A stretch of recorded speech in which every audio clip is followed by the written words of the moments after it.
Kwanga Miba renaît de ses cendres après plusieurs mois de galère. La production de diamants revient petit à petit. Le détail, c'est tout de suite dans ce journal. Et la ville de Lubumbashi pleure son archevêque Jean-Pierre Tanfunga, décédé des suites d'une maladie en Afrique du Sud, plus précisément à Pretoria. Mesdames, Messieurs, bonjour et bienvenue dans cette session d'information. Ils sont déterminés à prêter main forte au chef de l'État, Félix-Antoine Tshisekedi, dans ses efforts de restauration de l'État des droits. En République démocratique du Congo, les 9 juges de la Cour constitutionnelle l'ont déclaré par la bouche de leur président. C'était au cours de l'audience leur accordée par Félix-Antoine Tshisekedi Tshilombo, président de la République.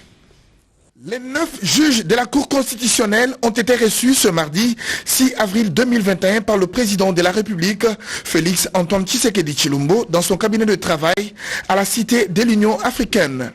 C'était juste à son retour d'un combat au Congo central. Conduit par le président intérimaire de cette institution, Funga Molima Mwata Évariste Prince, les 9 juges constitutionnels se sont limités à féliciter le chef de l'État pour son élection par ses pairs à la présidence de l'Union africaine et réitérer leur soutien au chef de l'État pour l'instauration d'un véritable État des droits en République démocratique du Congo. C'était une rencontre de prise de contact qui nous a permis d'abord d'apprécier la grandeur d'âme de la personne et qui nous a aussi donné l'occasion de le remercier pour avoir accepté de nous consacrer un peu de son temps surchargé pour écouter nos doléances.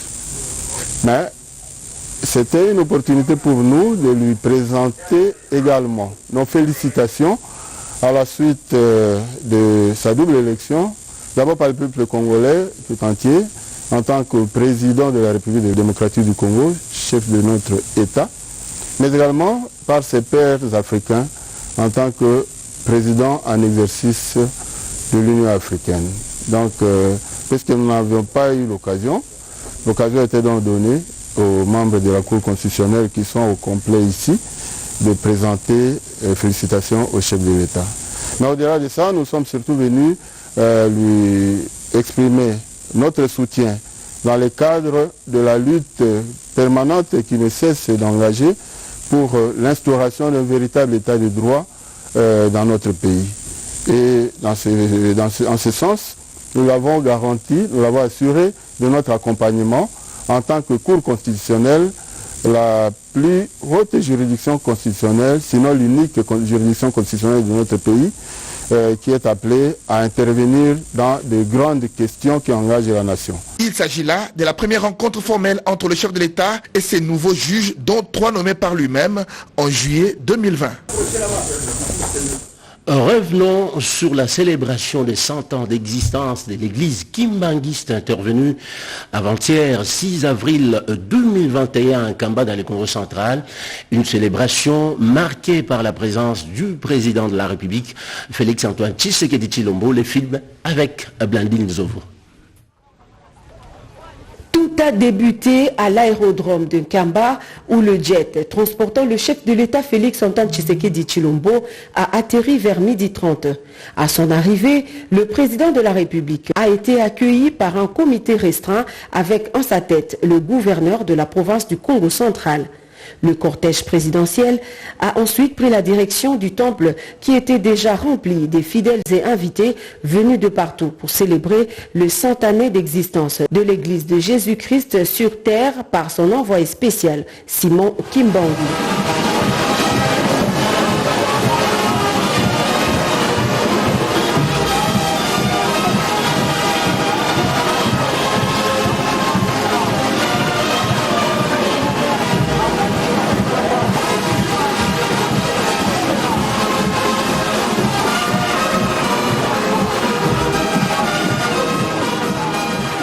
Après un bref entretien avec le chef spirituel, son éminence Simon Kimbangu Kiangani, le chef de l'État a été conduit dans le temple pour le culte.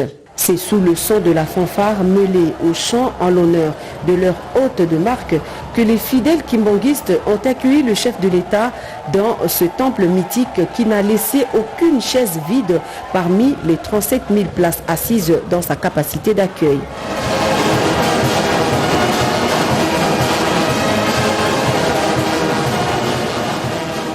Le chef de l'État, Félix Antoine Tshisekedi Tshilombo, a quant à lui loué les qualités d'un homme qui, le 6 avril, recevra de Dieu la noble mission de libérer le peuple noir de l'emprise coloniale. Né ici même en Kamba, dans l'actuelle province du Congo central, un certain 12 septembre 1887, le prophète Simon Kimbangu fut un homme au départ ordinaire, à qui, selon les témoignages concordants, Dieu confia la mission de libérer le peuple noir du joug colonial.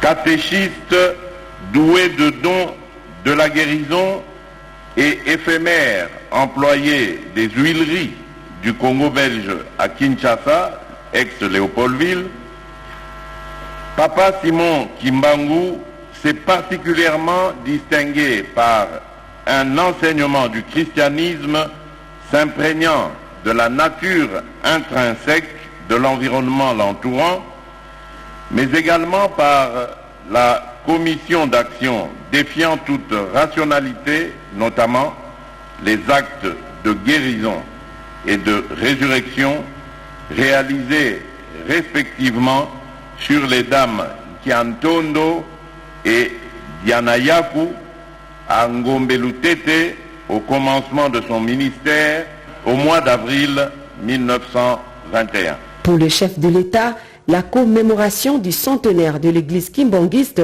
doit nous rappeler le combat mené par les martyrs des indépendances africaines dont fait inexorablement partie Papa Simon Kimbangu pour s'être dressé contre l'oppression et l'injustice.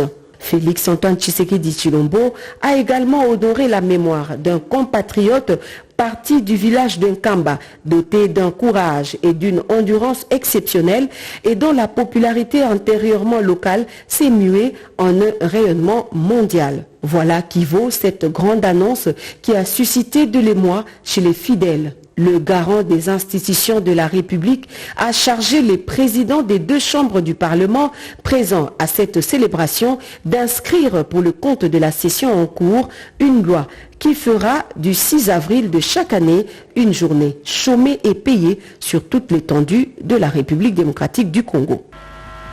Pona kosukisa na lingina lobaboye awa ba présenter bino papa président ya Sénat na papa président ya Assemblée nationale nazali ko interpeller bango ko senga bango balanda na lombango likambo nazali ko senga ya te date ya le 6 avril ekota na mikolo oyo ekobanda kozala férié.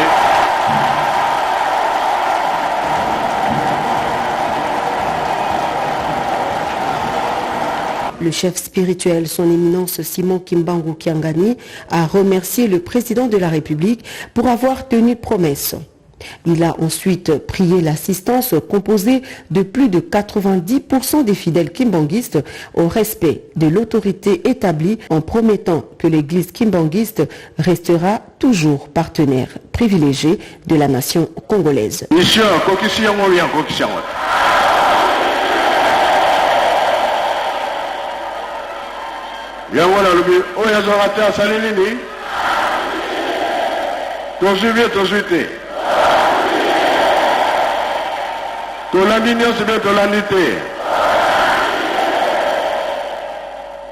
Auparavant, le directeur de cabinet du chef spirituel a donné la symbolique du 6 avril avant de retracer succinctement l'histoire de la vie du prophète Simon Kimbangu et les grandes lignes du kimbanguisme, un mouvement lancé par son initiateur avec comme leitmotiv la libération de l'homme noir.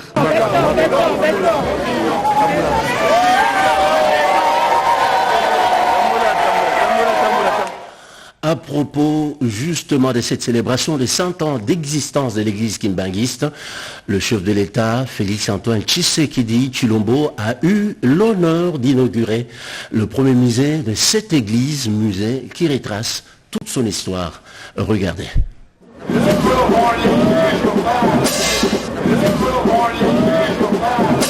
Le musée, construit à quelques mètres près du temple kimbanguiste, est une œuvre architecturale impressionnante. C'est un immeuble de 6 niveaux qui vient de sortir de la Terre Sainte après 7 ans de travaux. C'est le chef de l'État Félix-Antoine Tshisekedi Tshilombo qui a profité de sa présence ici en Kamba à l'occasion du culte commémoratif du centenaire de l'église qui a procédé à la coupure du ruban symbolique. La pose de la première pierre remonte en 2014.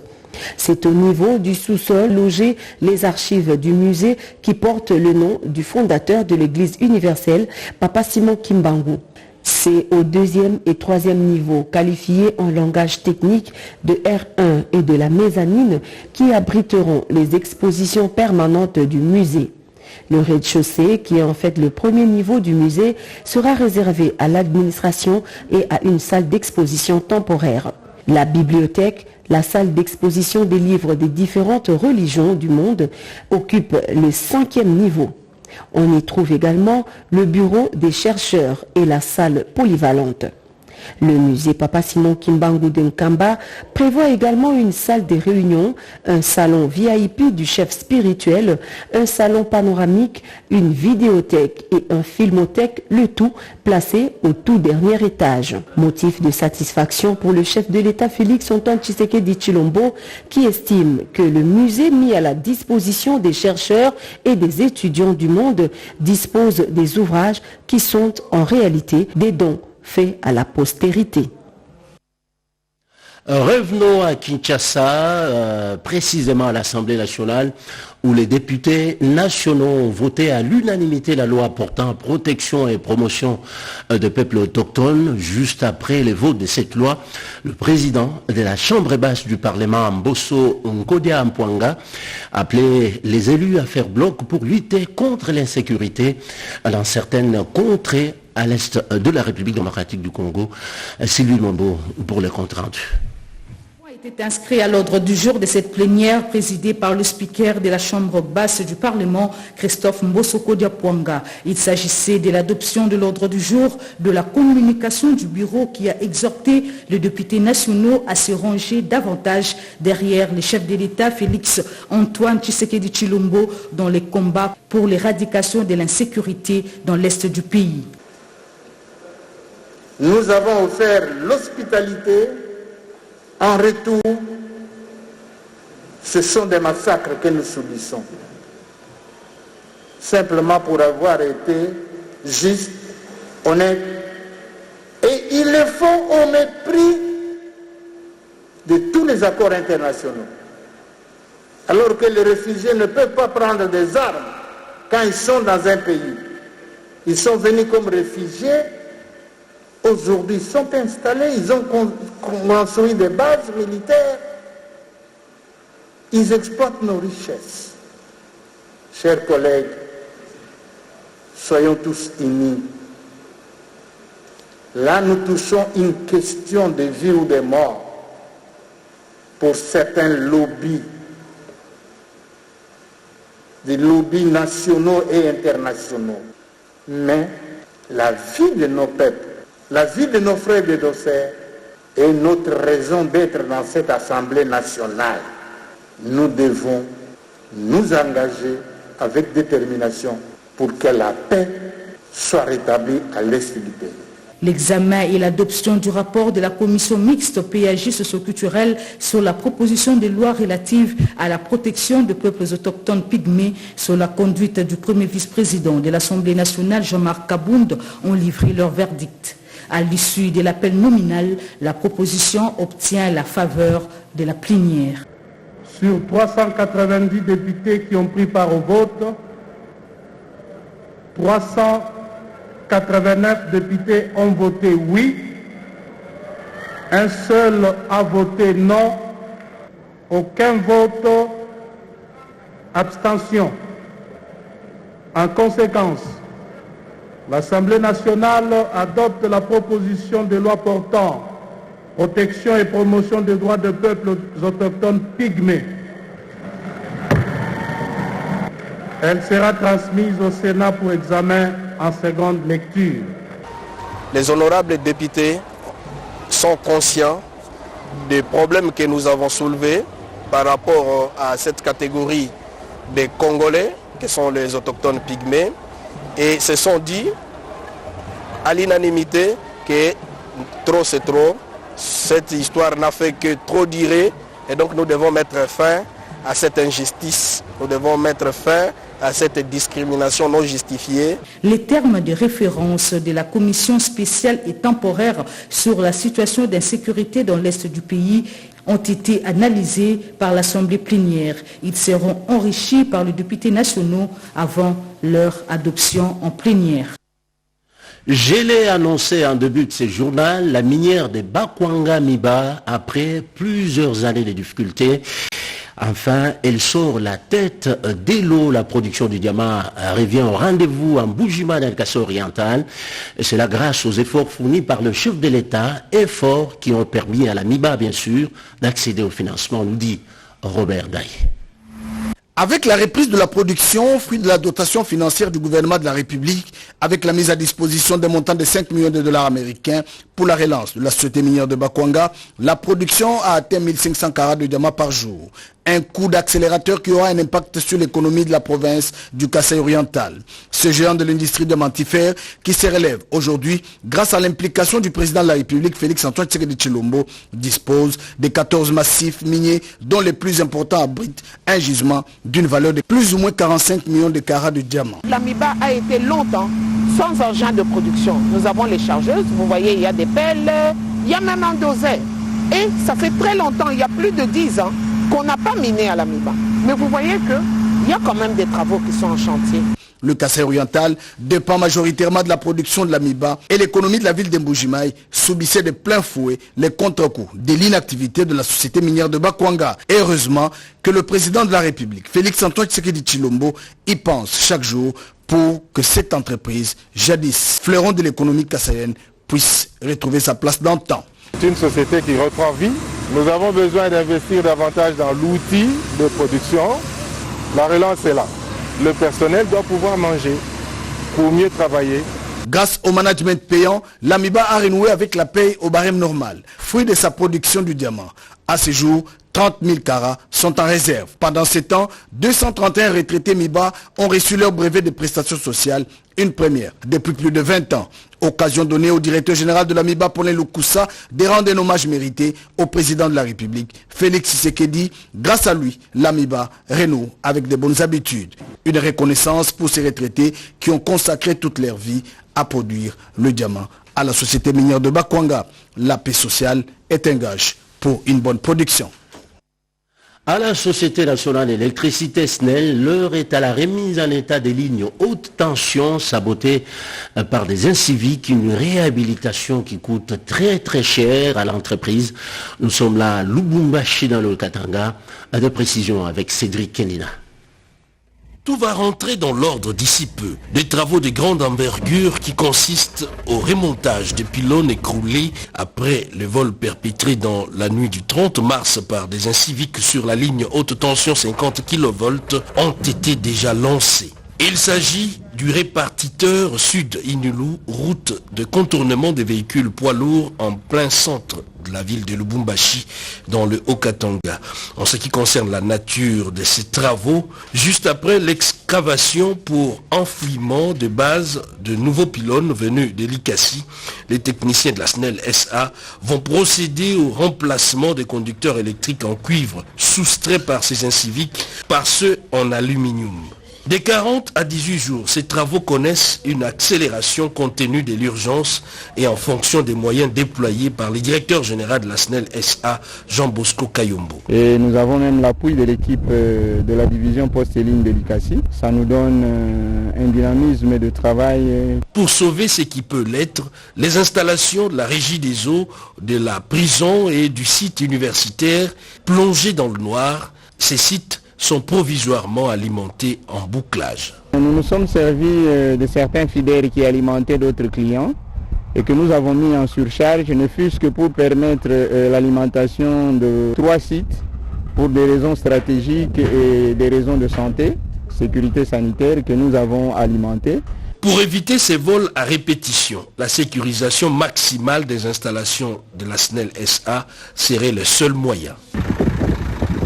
Bientôt, l'ambassade du Japon à République démocratique du Congo va travailler ensemble avec la radio-télévision nationale congolaise, notamment dans les domaines de l'audiovisuel. Il en sera justement question de renforcer les capacités du personnel du média d'État, voilà qui ressort du tête-à-tête entre les directeurs généraux Ernest Kabila Ilunga et les diplomates nippons accrédités à Kinshasa. Reportage Anastasie Doumou. Le Japon s'est dit prêt à soutenir la radio-télévision nationale congolaise dans l'émergence de la NTIC dans le cadre du partenariat gagnant-gagnant dans les domaines de l'audiovisuel. Cela permettra à la RTNC de mieux s'acquitter de sa mission régalienne, à savoir informer, former et divertir. Ce qui justifie la rencontre du DG Ernest Kabila Ilunga avec l'ambassadeur du Japon en République démocratique du Congo. On a parlé beaucoup de choses, surtout la coopération entre nos deux pays. Étant donné que LTNC est une chaîne publique de LDC, les Congolais et Congolais sachent exactement ce qui se passe au Japon et ce qu'il en est exactement le Japon, surtout l'histoire de développement japonais, comme ça. Ce partenariat sera un grand apport dans la politique communicationnelle de la RTNC. Juste après, le directeur général de la RTNC a conféré avec une délégation dénommée Fati Santé, conduite par son coordonnateur, le docteur Joël Mundadi.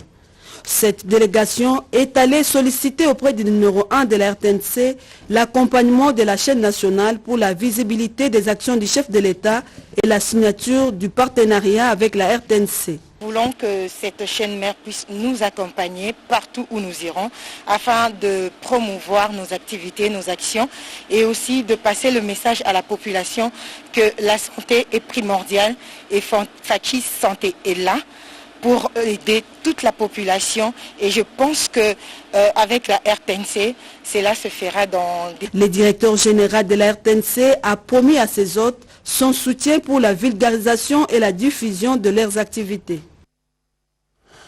Lubumbashi Wantanchi pleure l'archevêque métropolitain Jean-Pierre Tanfunga, parti il y a quelques semaines en Afrique du Sud pour se faire soigner. Mais hélas, l'homme de Dieu est décédé le mercredi 31 mars 2021 à Pretoria. La dépouille de l'illustre disparu est déjà arrivée à Lubumbashi. Jean-Pierre Tanfunga sera inhumé incessamment. Une délégation des sénateurs est sur place dans la ville qui préfère pour lui rendre les hommages le plus dignes. Regardez. Des obsèques d'une de son rang qui seront organisées dans son diocèse, plusieurs délégations ont fait le déplacement de Lubumbashi pour lui rendre les derniers hommages. La Chambre haute du Parlement congolais a dépêché une forte délégation des sénateurs, conduite par les rapporteurs Michel Kanyimbu, a eu droit à un bain de foule des communautés vivant dans le Grand Katanga, venues accueillir ces dignes fils de la province. Dans la foulée, les associations socioculturelles d'Ivar, Boulouba et Bukata, Luanzo Luamikuba et Mboudie Emba, la liste n'est pas exhaustive. Je voudrais commencer par remercier le chef de l'État, son Excellence Félix Antoine Tshisekedi Tshilombo, parce que c'est lui qui m'a choisi comme rapporteur de la Chambre haute. Et au travers de lui, je voudrais remercier mes collègues sénateurs, c'est eux qui m'ont élu, avec 91 voix sur 97. C'était un carton plein. Pour finir, je voudrais dire merci à mes collègues et amis députés provinciaux que vous voyez d'ailleurs, ils sont à côté de moi. C'est eux qui m'ont envoyé à Kinshasa pour représenter le Katanga. Vous savez que le rôle d'un sénateur, il représente sa province et nous représentons le Katanga là où nous sommes. Les rapporteurs du Sénat, l'honorable Michel Kanyimbu et les autres membres de sa délégation ont été contraints de marcher sur une longue distance pour communier avec la population, venu l'ovationner pour la première fois depuis son élection en tant que rapporteur dans les bureaux du Sénat. Visiblement ému de retrouver son fief électoral, le rapporteur du Sénat Michel Kanyimbu a eu du mal à se séparer d'avec sa base politique. L'ambiance était de fête. Autre chose à présent, le respect des droits des femmes en République démocratique du Congo, un combat que mène la députée Christelle Vwanga. Cette dernière multiplie des contacts avec les autorités et pour faire entendre les préoccupations des femmes. D'autres détails avec Gudil Boada. Première édition, l'honorable Christelle Vwanga n'a pas fait dans la dentelle. Elle a mis le paquet pour permettre à la gente féminine, la République démocratique du Congo, de se sentir dans son élément pour mieux s'exprimer et travailler en réseautage. Le discours d'ouverture de cette première édition a été lu par la rapporteure adjointe du bureau de l'Assemblée nationale, Colette Tchomba, représentante du président. Les représentants de l'Union européenne en République démocratique du Congo a lui expliqué l'importance pour son organisme de soutenir cette action qui donnera la parole à la femme congolaise. La représentante de l'ONU Femmes à Kinshasa a de son côté encouragé les femmes congolaises à soutenir l'initiative de la députée nationale qui, à la longue, deviendra l'espace par excellence du combat de la femme. Quant à la responsable du réseau de femmes parlementaires de la République démocratique du Congo, elle a exprimé sa gratitude pour cette initiative louable qui ouvre la porte à l'expression libre aux femmes congolaises. Prenant la parole en dernier, l'initiatrice Christelle Vwanga, aussi présidente de l'association WIFE et présidente de la commission droits de l'homme de l'Assemblée nationale, a soutenu que le Parlement rose est un cadeau fait à l'Assemblée nationale par les élus de cette législature car elle survivra même après leur passage. Et aussi, c'est l'expression de la solidarité féminine qui est elle-même la clé pour la réussite du combat de la femme, tout en étant le moteur d'un développement d'un monde égalitaire. Organisé avec l'appui de l'Assemblée nationale et du réseau des femmes parlementaires de la RDC, l'initiative Parlement Rose a connu un appui efficace de l'Union européenne. Avant de a célébré hier la journée mondiale de la santé, journée qui avait pour thème un monde plus juste, un monde en meilleure santé. De précision avec Mamita Bangoul. La conférence de presse bimensuelle de ce mercredi 7 avril 2021, présidée par le porte-parole de la MONUSCO, Mathias Gilman, a abordé plusieurs points, mais la journée mondiale de la santé a constitué l'essentiel de ce point de presse. Le chargé de bureau de l'OMS en RDC, Dr Amédée Prosper, a noté avec beaucoup de regrets sur la pandémie à coronavirus. La Covid-19 a frappé tous les pays de plein fouet, mais ce sont les communautés qui sont déjà vulnérables, qui ont été et qui sont actuellement éprouvées. Ces groupes sont plus exposés à la maladie car susceptibles et très exposés à d'autres facteurs de risque liés à la faible qualité des services souvent offerts aux différents niveaux. En rapport avec le thème choisi de la journée, comment la RDC peut-il arriver à bout de toutes ces épidémies qui sévissent dans le pays?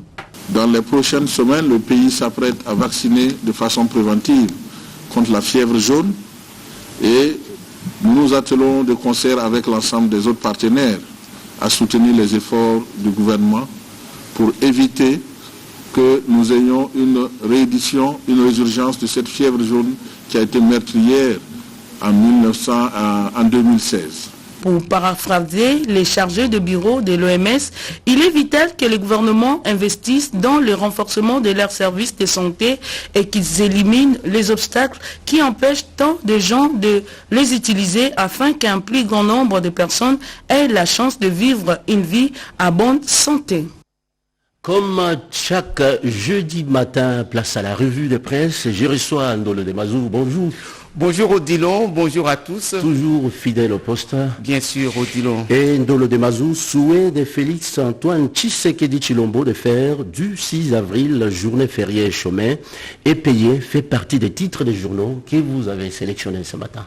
Oui, eh bien, les propos sont de Atou Matubwana, le gouverneur du Congo central. Pour ce Né Congo, écrit le baromètre, c'est sans commentaire. Le chef de l'État a vu juste. Papa Simon Kimbangu mérite d'être élevé au rang de héros national.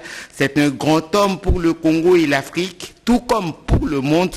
Le premier citoyen du Congo central a sur le même sujet remercié le chef de l'État pour sa proposition de faire du 6 avril journée chômée et payée.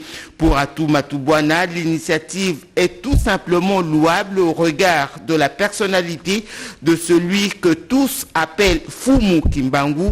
Là où tout le monde voit noir, le chef de l'État a vu la lumière.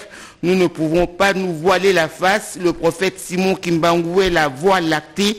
C'est le guide, d'autant plus qu'à l'époque où la colonisation battait son plein, qu'il eût cru qu'un nègre pouvait se lever et se tenir devant les colons. Propos d'Atou Matubwana, repris par le baromètre.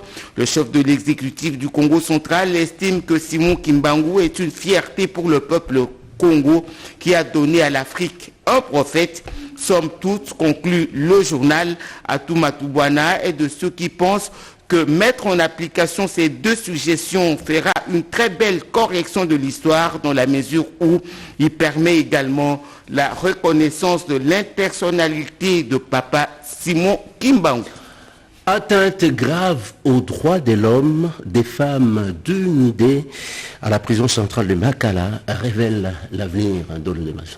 Violence à la prison centrale de Makala. Les femmes sont dénudées par la gouvernante qui gère le pavillon réservé aux détenus féminins. En croire l'avenir, une vidéo amateur publiée dans les réseaux sociaux démontre cette scène que plusieurs activistes des droits de l'homme déplorent. On aperçoit des femmes détenues au centre pénitentiaire de rééducation de Kinshasa, ex-Makala, torturées sous la pluie. Il s'agirait de nouvelles détenues qui auraient été punies pour n'avoir pas payé 100 $ américains repartis comme suit: 70 $ pour l'administration et 30 $ pour la gouvernante du pavillon 9 dénommé Florida, ce afin d'avoir accès aux cellules. Voilà encore une fois, clame le journal, l'on porte atteinte aux droits de la femme par la femme au sortir du mois de mars consacré à la promotion des droits de la femme. Mise au parfum de cette situation, le ministre des Droits humains, André Litté, a effectué une descente sur terrain.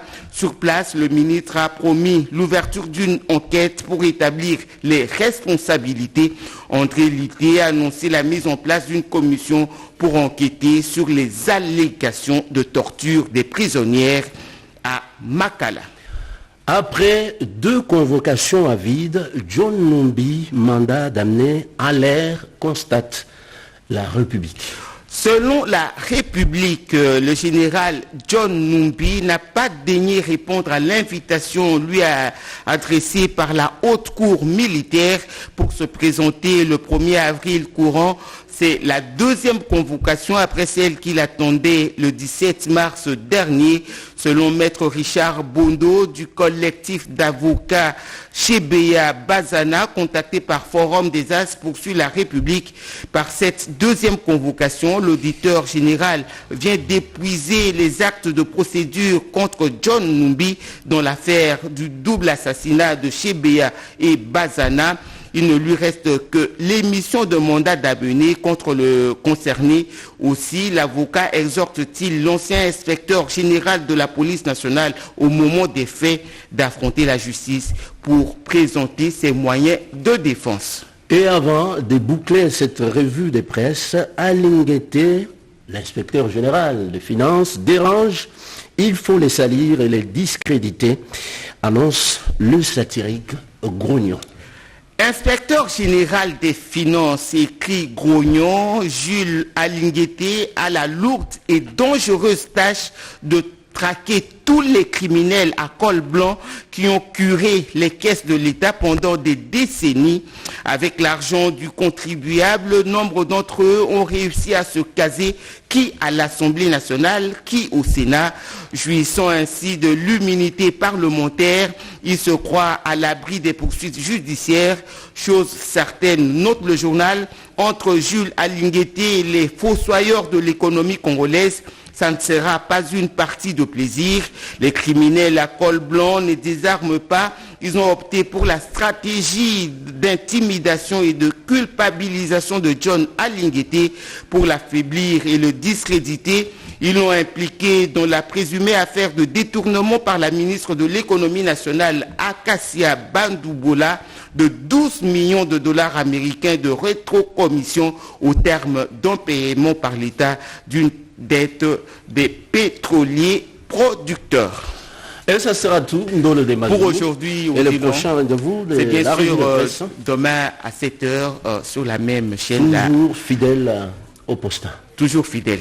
Au service de la nation congolaise. Bien sûr. Voilà, mesdames, messieurs, c'est la fin de ce journal. Merci de l'avoir suivi. Et plus particulièrement à Lubumbashi, où toute la ville qui préfère pleure l'archevêque métropolitain de Lubumbashi, Jean-Pierre Tinfonga.